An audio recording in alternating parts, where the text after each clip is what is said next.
Hi hello friends, welcome to R V updates Kannada YouTube channel. ನೀವೇನಾದ್ರೂ WhatsApp use ಮಾಡ್ತಿರೋರಾದ್ರೆ ಈ ವಿಡಿಯೋನ ಕೊನೆವರೆಗೂ ನೋಡಿ. ಯಾಕಂದ್ರೆ ಸೆಂಟ್ರಲ್ ಗವರ್ಮೆಂಟ್ ನಿಂದ ಸಿಮ್ ಬೈಂಡಿಂಗ್ ರೂಲ್ಸ್ ನ ತಂದಿದ್ದಾರೆ. ಇದರಿಂದ ನಿಮ್ಮ ವಾಟ್ಸ್ಆಪ್ ಸರ್ವಿಸ್ ಸಂಪೂರ್ಣ ಬಂದ್ ಆಗಿದೆ. ಖತಮ್. ಏನಿದು ಸಿಮ್ ಬೈಂಡಿಂಗ್ ರೂಲ್ಸ್ ಅಂತೀರಾ? ನೀವು ಮೊದಲಿಗೆ ಸಿಮ್ ಕಾರ್ಡ್ ಇಲ್ಲದೆ ಇದ್ರು ವೈಫೈ ಇಂದ ವಾಟ್ಸ್ಆಪ್ ಯೂಸ್ ಮಾಡಬಹುದಿತ್ತು. ಆದ್ರೆ ಇನ್ ಮುಂದೆ ಅದಕ್ಕೆ ನೋ ಚಾನ್ಸ್ ಇಲ್ಲ.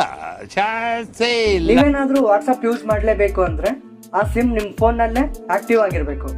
ಹಾಗೆ ನೀವೇನಾದ್ರೂ ವಾಟ್ಸ್ಆಪ್ ವೆಬ್ ಯೂಸ್ ಮಾಡ್ತಿದ್ರೆ ಅಂದ್ರೆ ಸಿಸ್ಟಮ್ ಅಥವಾ ಲ್ಯಾಪ್ಟಾಪ್ ಲಾಗಿನ್ ನಲ್ಲಿ ವಾಟ್ಸ್ಆಪ್ ಯೂಸ್ ಮಾಡ್ತಾ ಇದ್ರೆ ಅದು 6 ಅವರ್ಸ್ಗೆ ಲಾಗೌಟ್ ಆಗುತ್ತೆ. ಸೊ ನಿಮ್ಮ ಹತ್ರ ಇರೋ ಸಿಮ್ ಇಂದ ವೆರಿಫಿಕೇಶನ್ ಮಾಡಿ ಲಾಗಿನ್ ಆಗ್ಬೋದು. ಹಾಗಾದ್ರೆ ಗವರ್ಮೆಂಟ್ ನ ಈ ರೂಲ್ಸ್ಗೆ ಕಾರಣ ಏನ್ ಗೊತ್ತಾ?